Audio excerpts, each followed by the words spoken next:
To all those people watching, I like to remind everyone that this video is not made for kids. It's for older fans and adults. Enjoy the fucking video! The night on the old iron bridge was one Duncan would lesson to remember. He was too afraid to cross the bridge anyways. And even if he had to, he couldn't. A few weeks after that night, Rusty and the men went out to the bridge. "It's all for a reason, old boy," said Rusty's driver. "It's time for us to make it new again." Work on the old iron bridge was tedious with such a deep ravine and high sloped cliffs. The workmen had to work very carefully. Even though Rusty knew that the trick they played had only been no more than a trick, he still felt rather perturbed.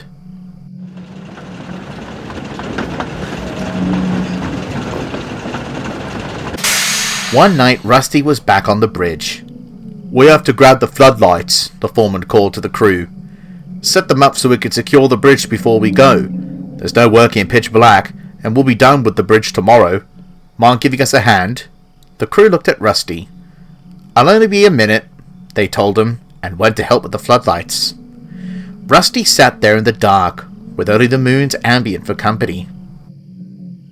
"Need to cross." Rusty froze. "Hello?" he called into the mist. Rusty's eyes settled on a rough outline of a steam engine. I, he stammered. No, must be the fog." "No.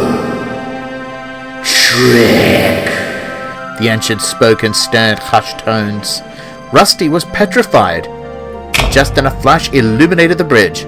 "We got the floodlights on. Shan't be long now," the crew said. The workmen secured the bridge, and Rusty took off back down the line. And it seemed to be crossed somehow," Rusty explained to Skarloey next day. Duncan overheard. "See?" he cried. "I told you I wasn't telling fibs." No, the old engine reassured. Skarloey paused. "Finish the bridge," he told Rusty. "Come back immediately and let me know. I'll deal with him." "With who?" Rusty asked. Skarloey didn't respond. Night fell upon the bridge. The men packed up their tools and got back in their coach, and Rusty went home. Skarloey was waiting. "It's finished," Rusty said quietly. Skarloey breathed deeply and puffed on down the line.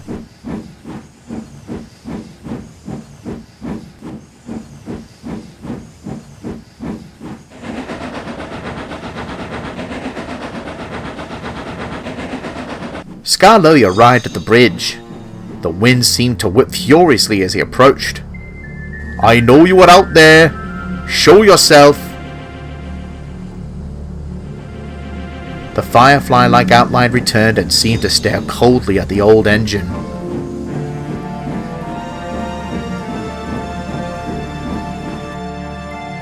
"I know you don't like being told there's nothing more than a folk tale," Skarloey said quietly.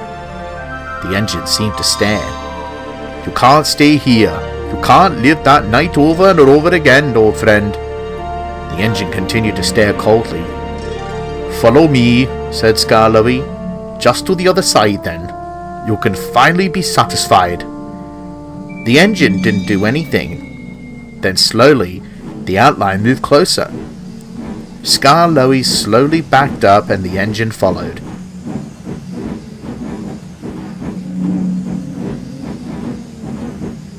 Across the bridge until...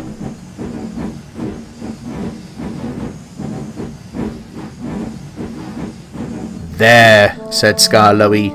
"You did it. All the bridge needed was a little repair," Skarloey chuckled. The engine started to fade away.